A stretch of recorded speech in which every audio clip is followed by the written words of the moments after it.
comes a communication from the chair. It's now time for me to say a few words. Before I start, I would like to thank my fellow councillors for selecting me for the position of chair of the council. And what a great honour and privilege it has been. I've had the most wonderful year. Met some great people of whom I've made firm friends and been to some venues which are second to none. I've embraced this position with open arms and been a true ambassador for Harlow.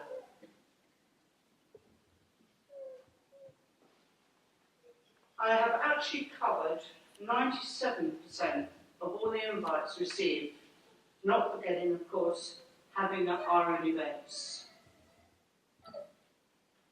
The first event, which of course we all know about, which we put on in Harlow, the 70th year, was of course the Carnival, which was enjoyed by everyone. The community were overjoyed to have the Carnival back, and any monies collected in the buckets went towards my charities. We next had the civic service. We had making steps, singing for us. The teachers must have been very proud. They were really very good. The service went well. We had a lot of other authorities attending, and some of the chains wore ceremonial robes. I thank Martin Harris for taking the service, and thank everyone who attended. My third event was our golf day. As I do not play golf myself, and I have no idea how to set this up, I looked to friends and fellow councillor Clive Souter and Lisa, of course, the officer, to help get this together. Danny's son helped, and also a lot of the day was with great success, especially the big pie dinner we had afterwards. Thanks again for all concerned. Next came bonfire night, which is always a great success, and never more so than last year, with some young carers holding buckets for the charities. Always a very good night.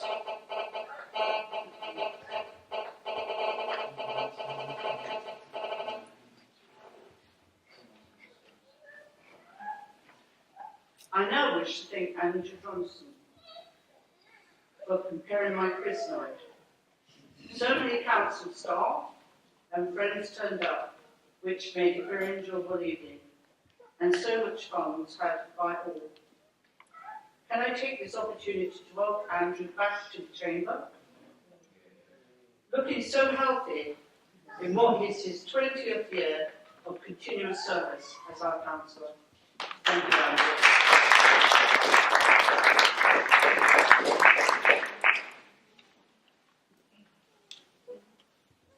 We seem to have done a lot, but yet 2 more events to raise the profile of Harlow and to raise money for our charities. We had left our civic dinner until right near the end. It gave more time to organise and prepare. And oh boy, did we work and prepare. I have a million things to thank Lisa for. The trees centre table, the town centre table, the young man from Making Steps who turned up in full regalia. What a surprise I had. Getting all wonderful raffle prizes and making them look amazing.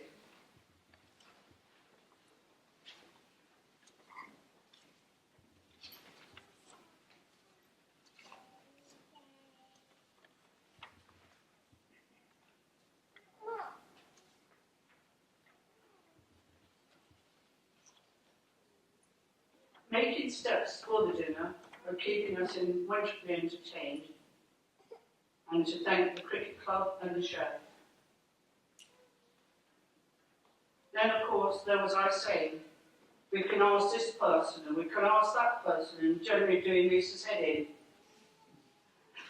But what I can say to her is thank you, and words are not enough. But last but not least, I wanted to show our chain friends what we have here in Harlow. our wonderful sculptures. We organised a mini tour for our sculpture starting at Gibbard Garden, going through the town onto Pond and Mill and back again. Everyone really enjoyed it, and some were really amazed. Well, that concludes my events, the events that we did here in Harlow anyway. All of this could not have been possible with the help of Lisa Care and Janet and Emma, because it wasn't chairman and officers, we worked as a team. And what I'd like to say to these ladies, thank you so much, it was wonderful. I'd like them now to come up, because I have a small gift for them.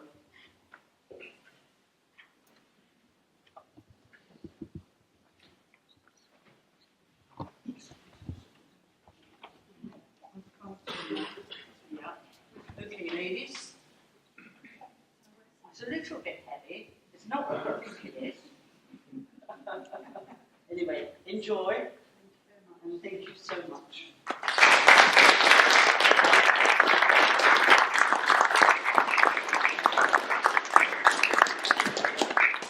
Finished yet? We are done. Thank you.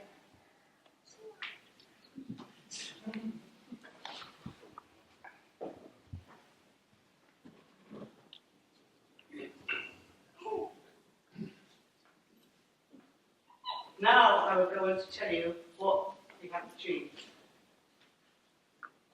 I had in my head before we started that if I could raise £5,000 between my charities, I would be very, very pleased.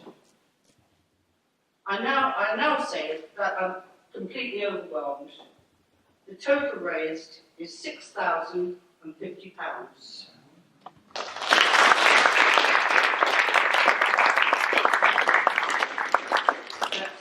£3,025 for each charity, so that's £3,025 for St Clair's and the same for Young Carers. And once again, a massive thank you to the girls. I'd now like to present the charities with the cheques.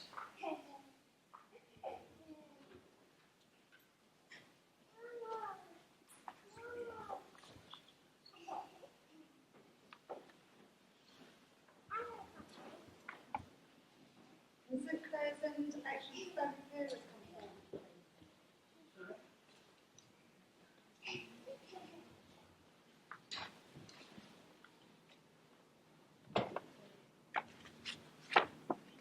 Right. St Clair's, would you come this side? Right, there's yours, darling. Okay. Now, do you want us to do them individually? Let's do individually and then one together.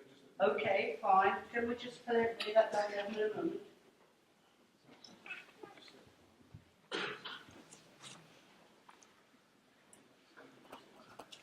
Right, okay.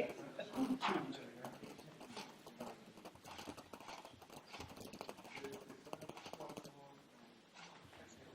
you very much, John.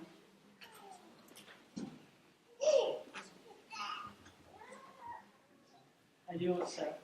This is such a worthwhile charity, and I do hope that we can keep going with it. I do hope.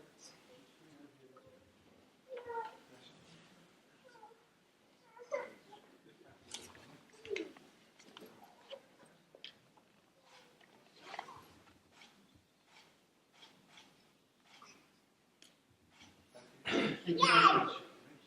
Stay there just a second. We're just going to do it. That's it. One for all of us. We've got your check. Good. Okay. Thank you. Thank you very much.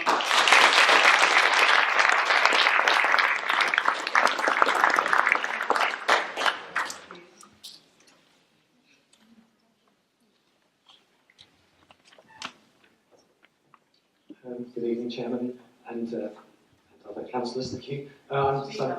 I'm James Clark, Chief Executive at Action for Family Carers. I just wanted to say a massive thank you to you and to everyone who helped support the charity of the year this year.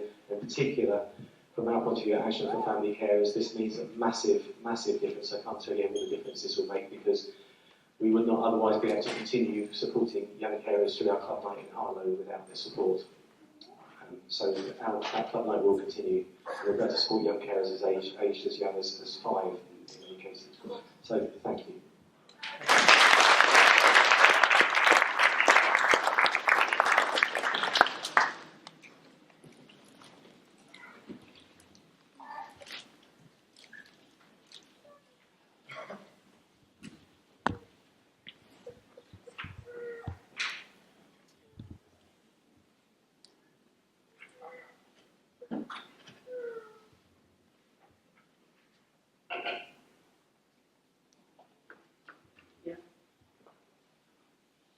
I'd now like to thank Maggie for all her help and support and wish her good luck and every happiness for the year ahead.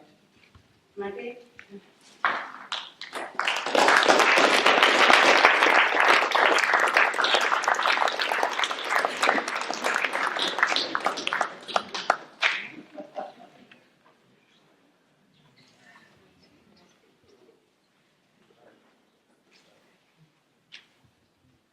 Okay.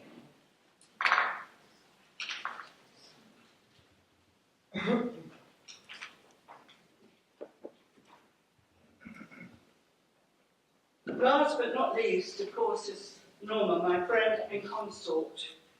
When John was not able to be around, and of course John himself, who helped and enjoyed every step of the way.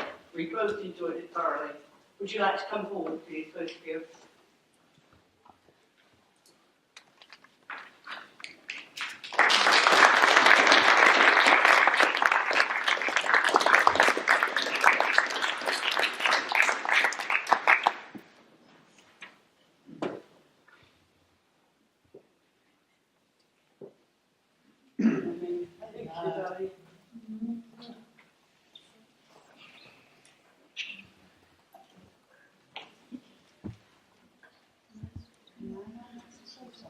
Do you have to say something? No, you can say something if you wish. We're going to have a photograph taken. All right. Okay. Would that be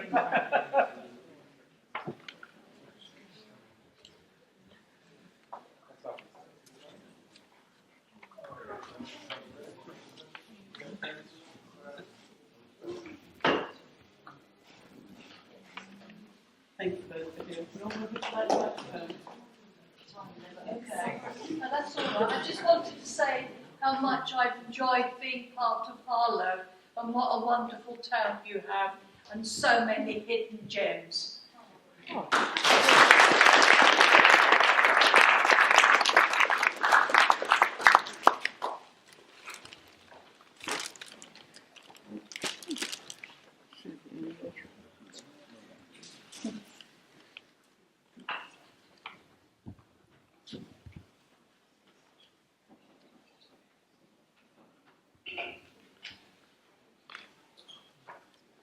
Before I finish, I'd just like to say a big thank you to you all once again for giving me the honour and the privilege of being here.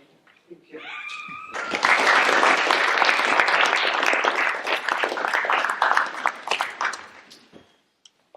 Right. Now we come to item 5, presentation of civic awards. Now I call on Councillor Tony Gertin to introduce Francis and Stephen Donovan, who were here to accept a civic award. Would you like to speak to it? Can I just advise everybody, Brian does take a lot of photos, so you have to be patient with it. They are very good. Chair, before I proceed, I think it's reasonable and right on behalf of all councillors that I extend our thanks to you and your Vice Chair's office for this marvellous occasion that you put on every year. It's in debt to you, but also the staff and many of the staff that are here tonight, that we are absolutely here to be able to celebrate the success of so many people. As political leaders, some new and some less than new, we cannot function without these community champions. Tonight shines a light on Harlow's community, a community spirit that is, as Harlow, shining as bright as possible. Therefore, I'm absolutely delighted to nominate Francis and Steve Donovan. I found these two people at Pondon Wood Nature Reserve last year. They are an absolute inspirational and wonderful couple who volunteer for the Essex Bat Group. Through speaking to the couple, I discovered so much more about bats, and also about them, about how they rescue bats and where possible release them back into the wild. They currently, at that time, had several bats in their own home that they were nursing and nurturing. And some of the baby bats need to be fed every 2 hours. And I'm aware that Steve actually takes them to work and feeds them at work. At least once a week, they volunteer to go down to Pondon Wood to check on the bats that are in the area, which is the protected enclosure. This civic award is given in recognition to Steve and Francis' contribution as volunteers to the Bat Sanctuary at Pondon Wood. And therefore, councillors, could I ask you to show your appreciation to these two individuals while they step up and receive the Civic and Community Award from Harlow Council?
Right.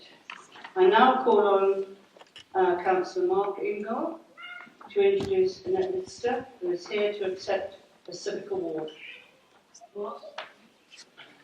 Thank you, Chair. My last fling as the portfolio holder for community youth culture. Annette Lister is probably known to most councillors as the director of a nationally successful raised roof company, which was acknowledged by the Queen this municipal year, and for whom Councillor Sue Livings was kind enough to host a reception. The theatre company links with local schools and integrates music and acting with special needs adults from the local community. The company, based at Harlow Playhouse, recently staged a production based on the Gibbard Garden, with performances both at the Playhouse and at the Gibbard Garden. It is due to Annette's amazing enthusiasm and drive that the company is so successful and has met with national acclaim. Annette is also a community campaigner and took a number of Down syndrome group members to Parliament to give evidence for the Parliamentary Committee inquiry about origins of life. She is also a local activist for the Morley Grove Residents Association. This civic award is given in recognition of Annette's continued contribution to raise roof and the local community. Thank you very much.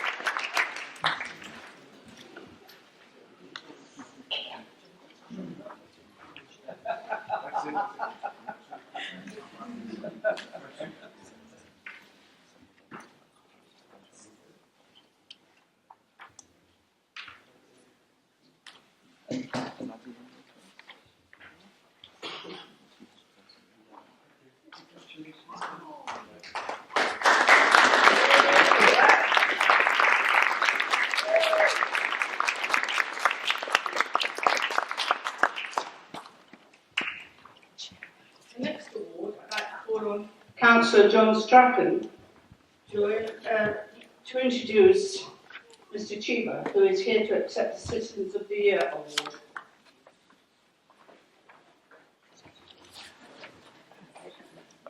Thank you, Chair.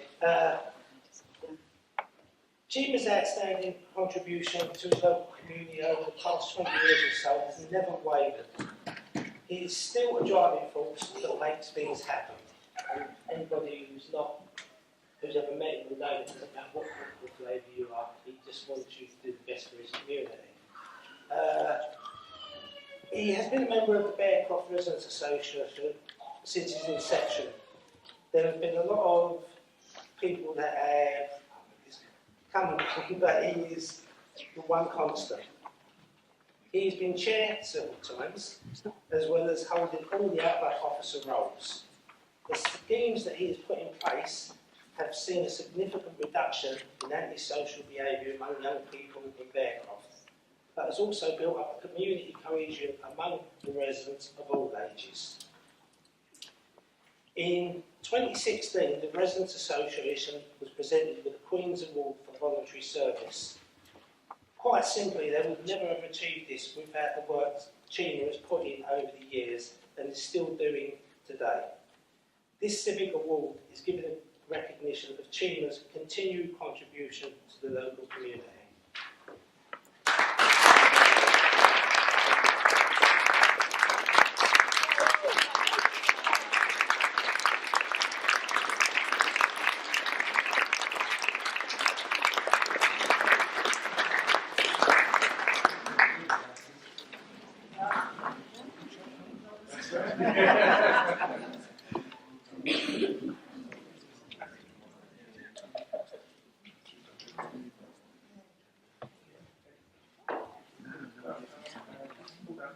Thank you. Thank you, everyone.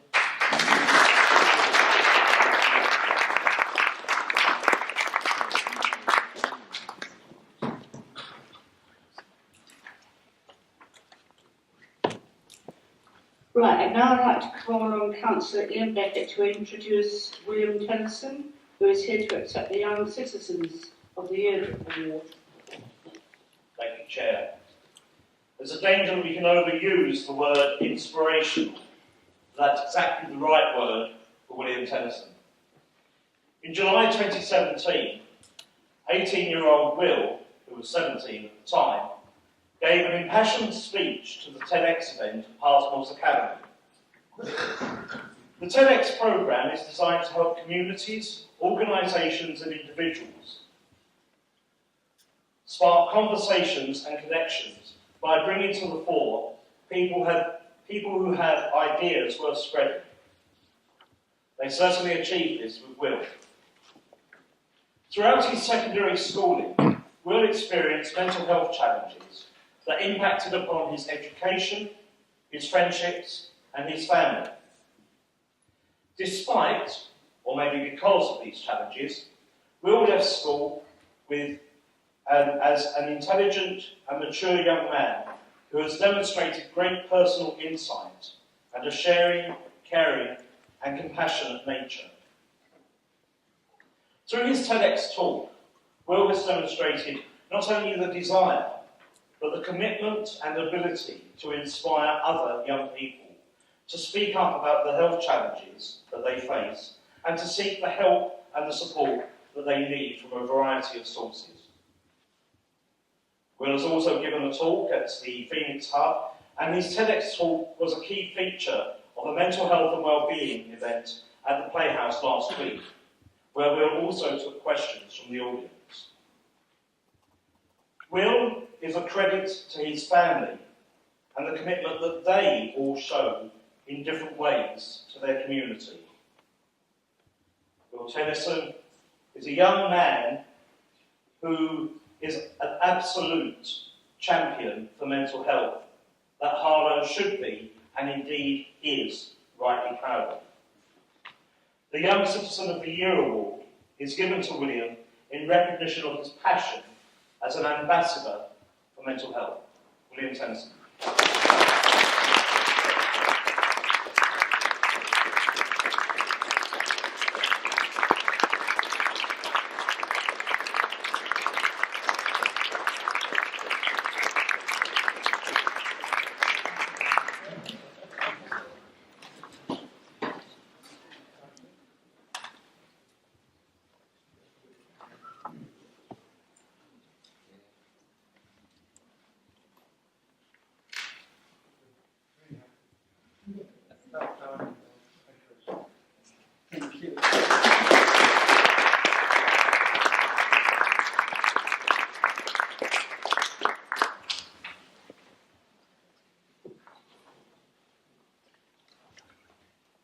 I'd now like to call on Councillor Edna Stevens to introduce Nick Ellis, who is here to accept the Sports and Culture Award. Mick Ellis. Mick has worked tirelessly as head coach of Harlow Judo Club for many years. After many years of trying to secure a JoJo, the club secured tenancy at Foldrop. This has enabled the club to grow, and Mick was recently key to the club securing and delivering 150,000 refurbishment of the facility. Mick has coached many judo players over the year, some of whom have gone on to represent their country. The award for sports and culture is given to Mick in recognition of his continued contribution to the youth and community.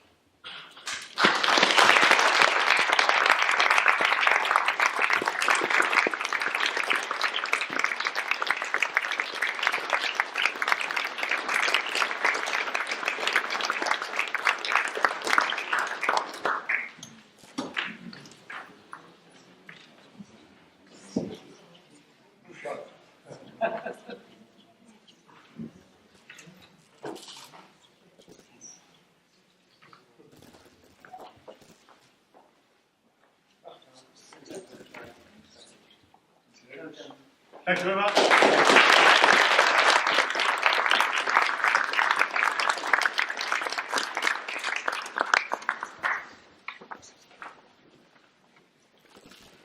Right. I'd now like to call on Councillor Russell Perrin to introduce Rhonda Murtha, who is here to accept the Civic Award.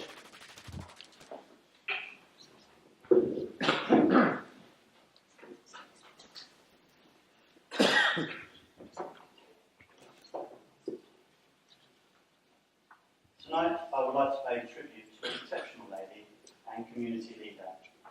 I have made reference in the past to the fact that to the general public, her name may be of small significance or unheard of, but in the Stewards community and the world of education, her name is titan. Few names, if any, come larger than that of Miss Rhonda Murtha. With a career in education spanning a total of 42 years, her list of achievements is long and impressive. And as an aside to the citation, I would like to read you something. Secretary and board member of the Association of Secondary Head Teachers in Essex for 20 years. An NPQH assessor for over 10 years, ensuring high calibre professionals were selected to lead our country's schools. She's been a head teacher consultant for the school's leadership programme for the Prince's Teaching Institute, an institute which is a world leader in ensuring teachers receive up-to-date subject knowledge from professionals working at the top of their field in academia and cutting-edge research. She was a founding member and director of the Harlow Education Consortium. She has been systems leader in education as a secondary head teacher representative on the West Essex Teaching School Alliance, a director of the Aspire Academy, an academy set up to support some of the most vulnerable children in our society. For 7 years, she was a director at Science Alive. After retiring as a head teacher from Stewards last year, she became a commissioned advisor for the Essex Virtual School to raise attainment, support leadership and improve the quality of the personal educational plans in the secondary phase across Essex. However, it is her 27 years of loyal and dedicated public service as a head teacher of Stewards Academy that deserves the most credit. When she became head teacher of Stewards, she was one of the youngest head teachers in Essex and went on to become one of the longest serving. By 40, Rhonda's job of educating the next generation was made more challenging by the external forces created by repeated government interference and ideology from across the political spectrum. Her resilience and steely determination to ensure that in the face of constant educational reform, that the pupils at her school were nurtured and educated in the round, never treated as numbers on a spreadsheet, is to be admired and commended. Stewards of family, not stewards the exam factory. To give everyone here tonight some flavour of what I'm talking about, here is a list of some of the qualifications that teachers have been preparing children for the past 30 years. The CSE, the GCSE, A-star grades introduced in 1994, GMBQs introduced in 1996 and then withdrawn in 2007. Key skills level 1 and 2 introduced in 2000 and then withdrawn in 2013. Modular exams and then linear exams. Calculators allowed and then removed from GCSEs on a number of occasions. Coursework serially relaxed, tightened, transformed. In 2015, the removal of controlled assessments, formerly coursework, and the return to the 1 to 8 and then the 1 to 9 grading system last seen in the 1970s. Finland, a country which is ranked at the top of the international educational table by comparison, has seen its terminal exam for pupils, the arbiter, unchanged in any significant way for over 100 years. Pressure of change does not confine itself to the title or style of examination. Changes which one could in part attribute some elements of rational thinking, despite the changes themselves appearing irrational. Instead, many of the changes and pressures appear whimsical and happen largely without consulting teachers, as if professional experience were in itself a vested interest. Again, as an aside of an example of this whimsy, came sometime last year, we learned that primary children, as part of their SATS test, were asked to insert punctuation in the pre-written sentence. Despite getting the answer correct, pupils failed to get a mark because their comments were not curved the right way, or semicolon was too large, or not in precisely the right place. Pedantry or raising the standards of education is sometimes hard to tell the difference between the two nowadays. Schools, for a number of decades, have operated in an atmosphere where testing regimes encourage schools to attract only the most able and exclude those who have a particular learning need, because league table success seems to be the only measure of a good education. It is against this grim backdrop and pressure that the remarkable school leader I speak about this evening has worked tirelessly to provide a decent, comprehensive education for the children of this town. If anyone is in any doubt as to what the ethos of a decent, comprehensive education is, I share with you a quotation whose source is unknown, but was shared with me by Ron Murphy. As the old man walked down the beach at dawn, he noticed a young man ahead of him picking up starfish and flinging them into the sea. Finally, catching up with the youth, he asked him why was he doing this. The answer that came back was the stranded starfish would die if I left it in the morning sun. The old man looked up across the beach. But the beach goes on for miles and miles. There are millions of starfish. How can your efforts make any difference? The young man looked at the starfish that was in his hand, and as he threw it into the safety of the waves, he said to the old man, "It makes a difference to this one." In other words, everyone counts. It is for this reason that I believe her to be a true educationalist, a teacher in every positive sense of the word, dedicated to the craft of teaching for the purpose of improving the lives of the children she taught and for the betterment of our local community and society at large. She has been and continues to be an inspirational role model for thousands of children across Essex, and to my knowledge, at least one adult. I am sure there are thousands of those too. In recognition of her contribution to education in Harlow and the wider community, this civic award is given to the eminently respected, the worthy, the title that is Miss Wonderland.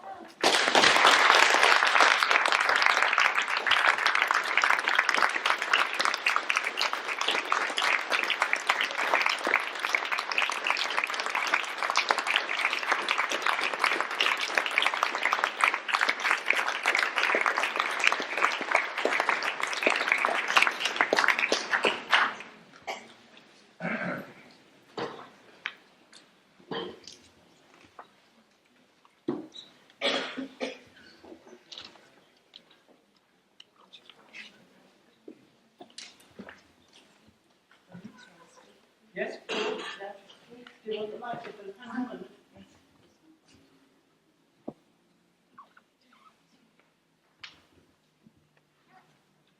minute.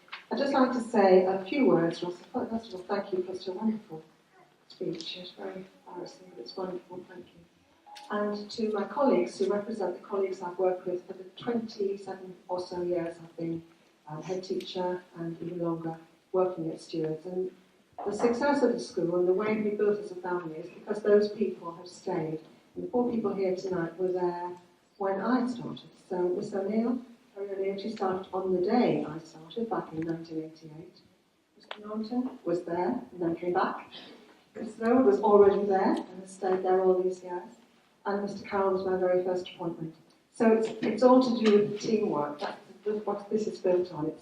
Thank you for the award for me, but it's really a team effort that has made the success that I feel that Stewards has enjoyed.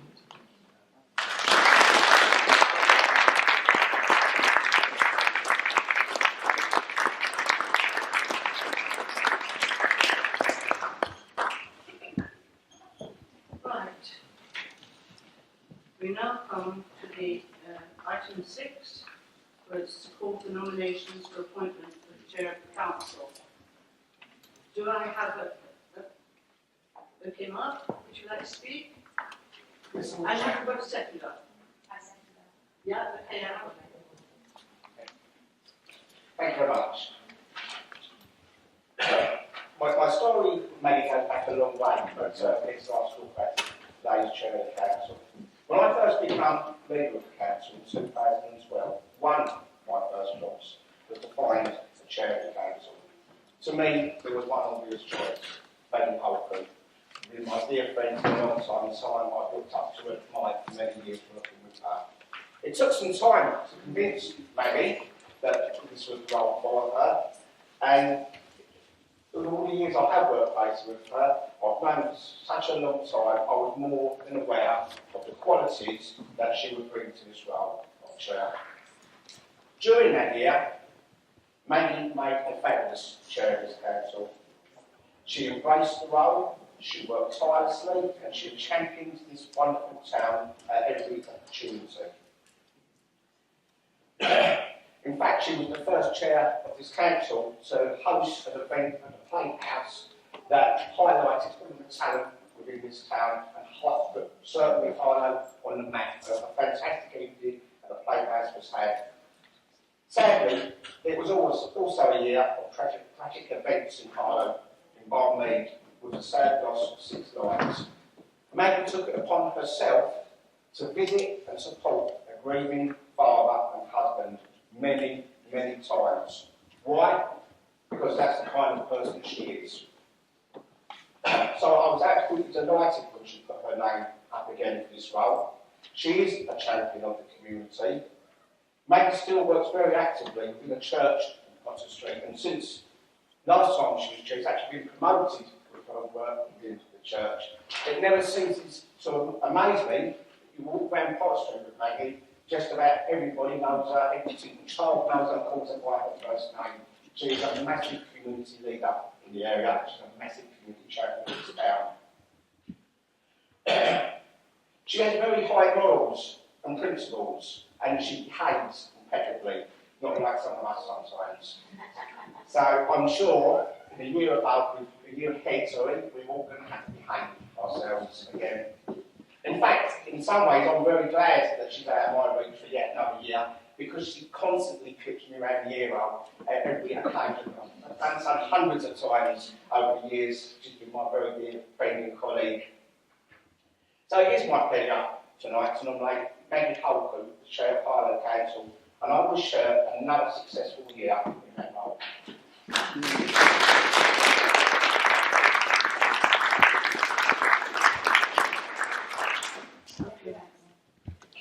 Thank you, Chair. It's my honour to second Maggie. Maggie encompasses all that is great about civic life and all that is great about representing Harlow. You won't meet anyone kinder or than friendly ever. Mark's not joking walk around Potter Street, but without any doubt, if we ever campaign or do anything, everyone's like, of course I'm voting for Maggie, she's my friend. If I had half the reputation of her of my time in this council, then I would have done a really good job. Maggie's been incredible from the start. She helps everyone, she keeps calm, and she keeps us all in order. She's not afraid to tell us off, or when she tells me I'm being cheeky and tells me she can go off people, and I know that she can keep the behaviour right in this chamber. She's done it before and she'll do it again. For the first time that I met Maggie again as an adult, and I met her when I was younger when she was involved in the residence forum and when she first became a counsellor. Well, when she came into my kitchen and just gave me this big hug and told me that I was going to go for the plan today for Harlow Common, and I wasn't really sure if I wanted to be a counsellor, but there was no choice at that point. Maggie come in and embraced me, and that was it, and she brings you with you. She supported me from day one. She supported me right through and supported me this year in my time as leader. It's a privilege to call Maggie my friend, to call her my board colleague, and to call her part of my family. But mostly, I'm really pleased to call my chair.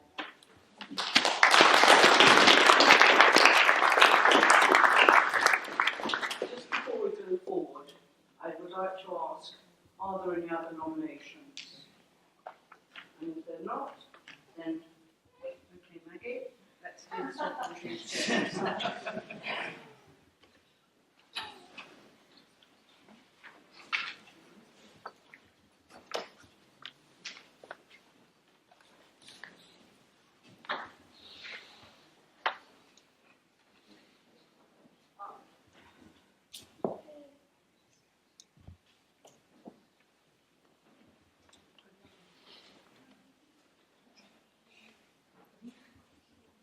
I've got to get on that.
Okay, well.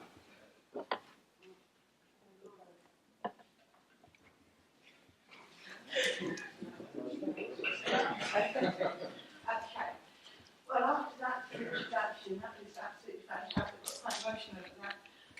But I would really like to thank Sue. She's done a fantastic job this year. She's been an absolute ambassador for the town. She's worked so hard. And she's going to be a very strong act to follow. It's going to be pretty difficult, but I'll try my best. Okay, now we also want to give Sue a gift on behalf of the council because she has really earned that. So I'd like to present her with this gift.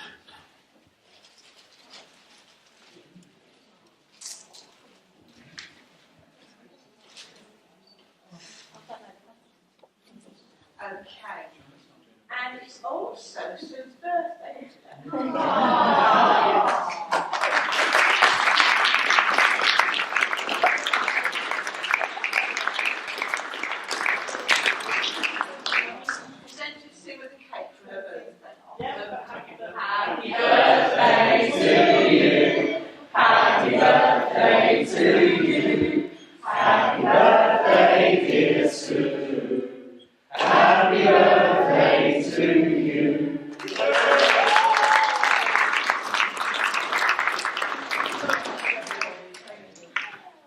Well, here I am back again in the role as the chair of Harlow Council.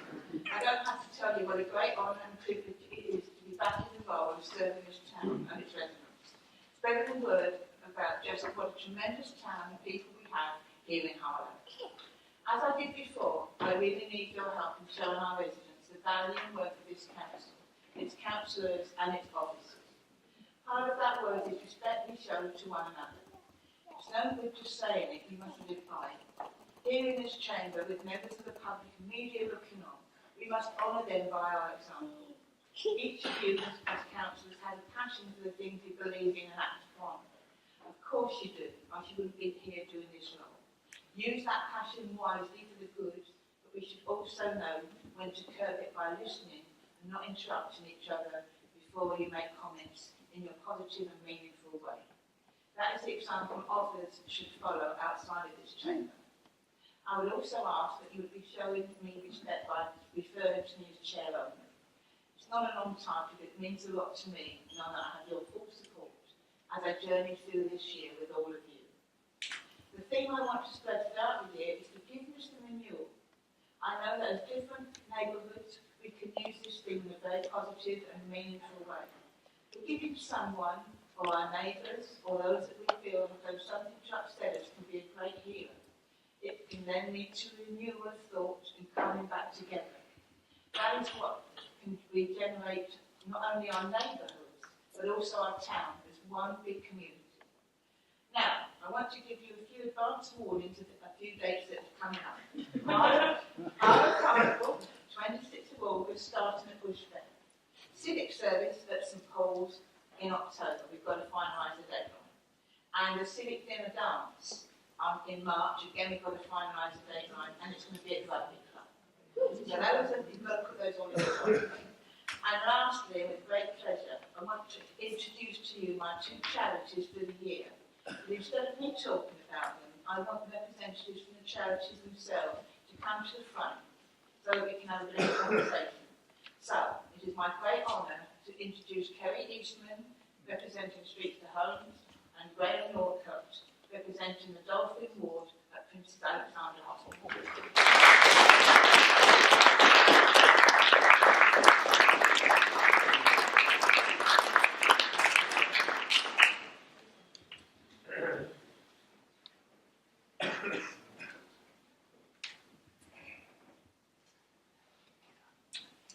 Now, Graham, can you tell me something about what you want us to do in this year on behalf of the Dolphin Ward?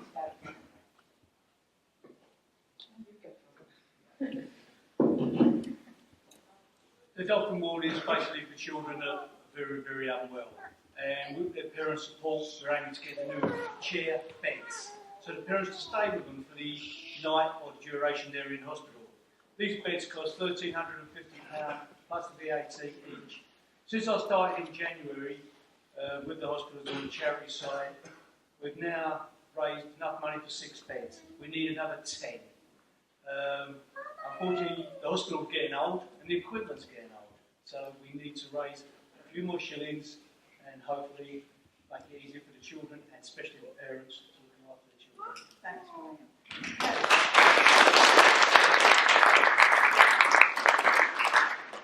What do you want to come out of this year as far as Streets to Homes is concerned? Well, basically, I don't think I need a mic, do I?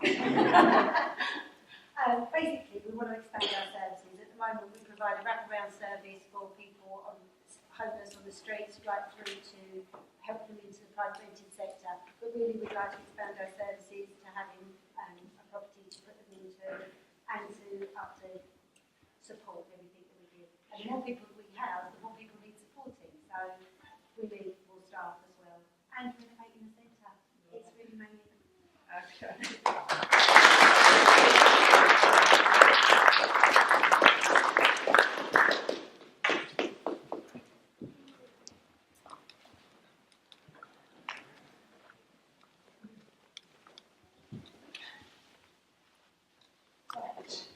Get back to the agenda. Okay, we're now going to be on item 7. We are now going to nominate the appointment of Vice Chair of Council. Have we got any nominations?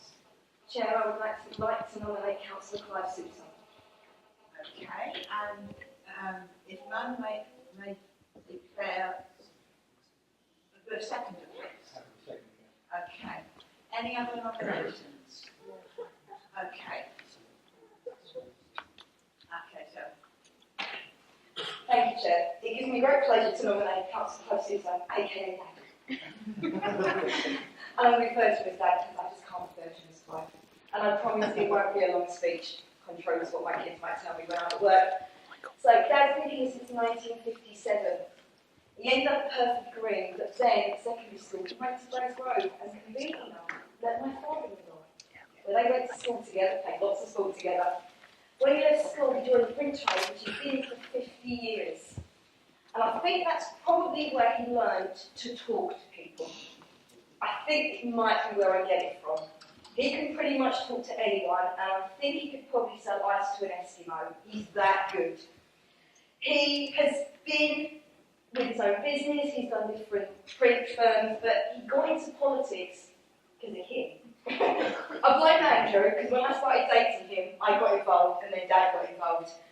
We were very fortunate in that Dad joined the council in 2008, and Andrew made him his housing portfolio.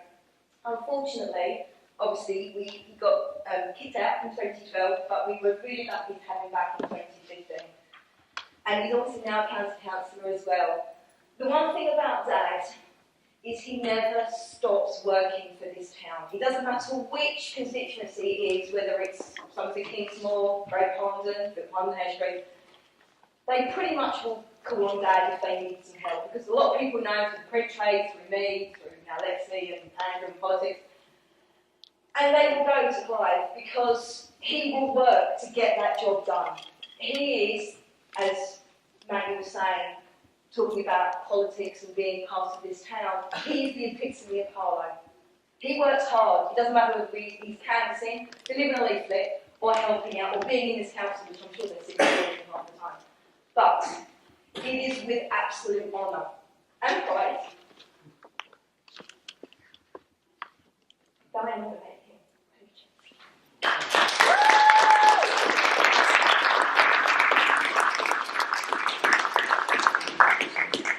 So as there are no other nominations, I declare Councillor Suter nominated Vice Chair of this council. Well done,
Thank you, Jeff.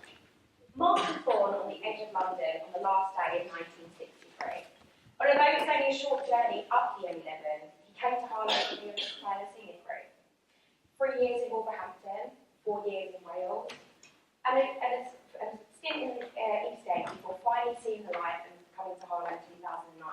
He moved to Ty Green Village in the ward that he represents, Bush Fair.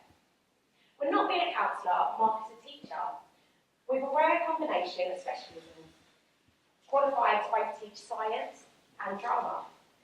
As well as his teaching role, predominantly taking the hardest to manage, behaviourally challenging classes, a skill that I'm sure will serve him well in his chamber. Mark has spent a decade and a half as a head of year, supervising a cohort of 240 children, a role that required him to be a patient listener, a counsellor and an advisor, while working with children, families and outside agencies to remove the barriers that learning is difficult for too many children. He's currently teaching at a high school in Chelmsford, again choosing to take some of the most challenging classes in school. Now many of us that have spent the past 2 years with Councillor in this chamber, both in this chamber and on Twitter, will know that Mark is a seasoned performer. And what many of you may not know is where that comes from Mark's brief stint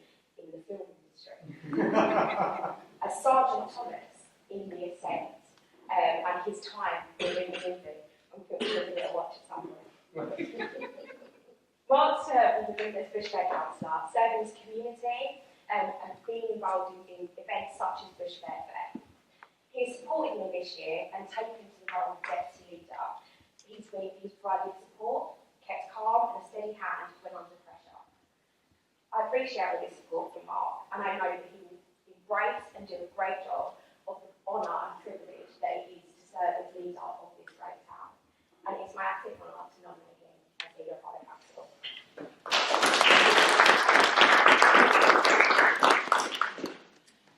I agree that Councillor Mark Ingle is elected as leader. I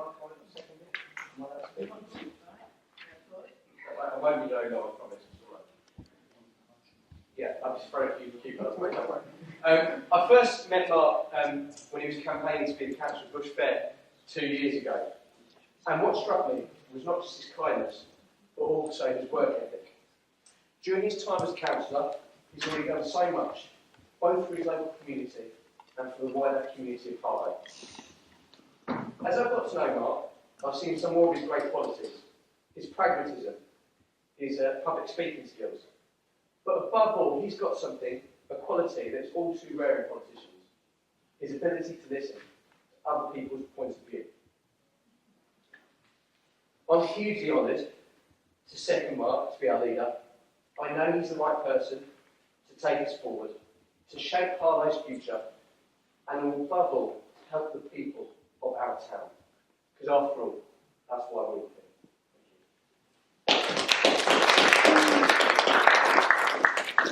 So we agree that Councillor Mark Ingle is elected leader. Thank you. We're now on to item 9, the appointment to the Cabinet. So I call on the leader to announce deputy leader and appointment to the Cabinet. Thank you, Chair, councillors, members of the public. My surprise at standing here on this occasion tonight is matched only by the profound sense of honour that I feel as well, and an ever-deepening sense of responsibility.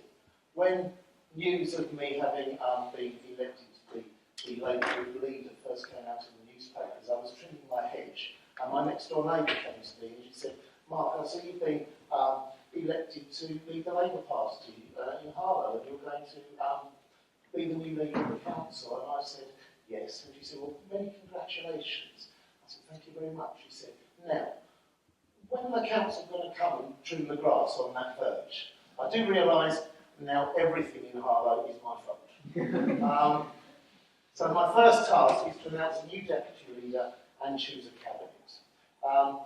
My deputy leader, already a tower of strength to me, is Waida Foreman, and she's going to take on a new portfolio, called Qualities and Diversity, marking our commitment for equal opportunities here in Harlow.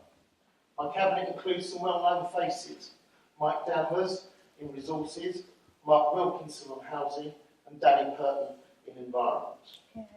Another well-known face, our last leader, our excellent last leader, is Emma Toll, and I'm delighted that she's going to take on the second new portfolio that we've created, underlining our commitment to a thriving economy to support our town's growth. She's going to become the portfolio holder for economic growth. A new face in the cabinet, an experienced councillor, taking over the regeneration portfolio. I'm delighted to have John Strachan on my team. And I'd like to take a moment at this time to say a very big thank you to the previous portfolio holder for regeneration, Tony Durkin. He's made a magnificent contribution to this town. He's made a magnificent contribution to the Labour team. John, you've got some extremely big boots to fill there. Another new face of the cabinet is Lainey Shears, who's been a councillor for 2 years. She's taking over the portfolio of governance from Waida.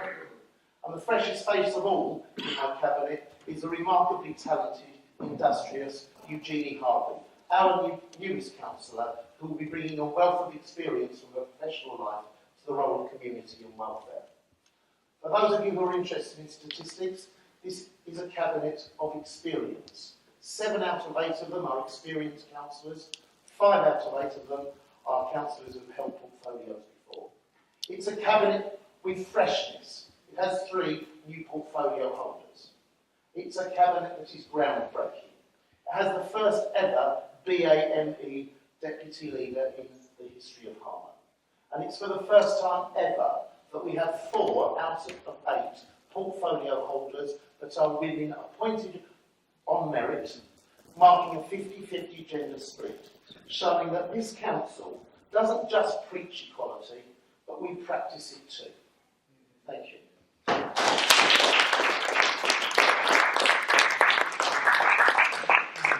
Do you agree, councillors, to take items 10, 11 and 12, which I'll take before you're on block, and you'll have a proposer? Yes, I'll propose that. And a seconder. Okay, so item 10, the appointment committees, subcommittees and panels of the council and the chair and vice chairs approve the appointments as tabled.